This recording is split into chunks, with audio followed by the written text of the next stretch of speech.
So Boeing is now saying that it has completed that software update for its 737 MAX planes in the wake of a congressional hearing with the acting FAA administrator about the aircraft. So for more on this, we're going to bring in Rob Mark. He's a commercial pilot, senior editor at Flying Magazine, and the publisher of Jetline.com. Rob Mark, thank you for coming on. Rob, so let's start with what Boeing is saying. They say that they have fixed this software update. Is that going to be enough, though, to get the FAA to clear the MAX 737 to go back up and fly again? Oh, not by a long shot. I mean, for one thing, FAA is going to be extremely cautious this time because they're already under a lot of pressure from Congress that they may have given Boeing a little bit too much leeway in the early stages of the development of this airplane. And there's worldwide pressure on Boeing and the FAA to make sure this is really going to fix the problem. And so, you know, in addition to the software issues, some members of Congress during this hearing this week were very critical of the training for the pilots and some of the pilots themselves. In fact, they blamed the pilots, some lawmakers, for the Ethiopian and Indonesian crashes. Do you agree with that line of thinking? Not really. I think what we always find is in an accident, it's not usually one event. It's a chain of events.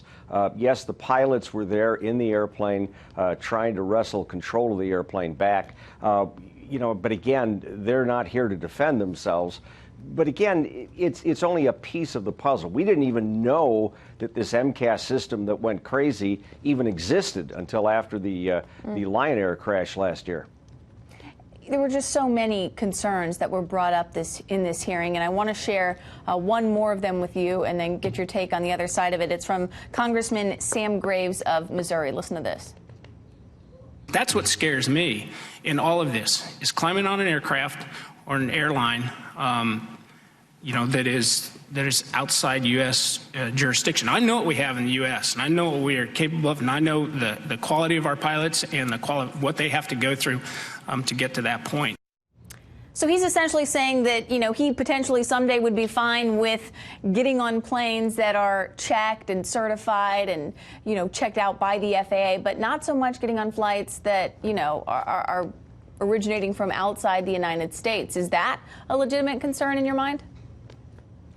Well, I think everybody that's involved in aviation knows that the training and the regulation of U.S. carriers, Western Europe, Australia, parts of Asia are absolutely top-notch. They're the same. But there are places in the world that have, you know, less than spectacular safety records. There's some of the traffic in Africa, some parts of Asia. But again, that's the regulation on a local basis. I think we all just have to kind of, you know, look at the airline we're thinking about flying on and not simply choose the cheapest when we're outside of our region of comfort. So here we go, heading into Memorial Day weekend, the start of the busy summer travel season. How much is this, the grounding of all these planes, going to impact travelers? Or has that loss already sort of been absorbed by the airlines? Oh, I think it's going to have an effect. I mean, just in the last month, I mean, I've been on 2 different airlines and I've had 2 different flights just canceled at the last minute. It takes some scrambling, but unfortunately, if you want a system that's safe, that stays safe, and we know we have some weaknesses right now that we're trying to address, we're just going to have to put up with it. Yeah, I think folks are okay with a few delays if it means staying safe. Rob Mark, thank you so much. You betcha.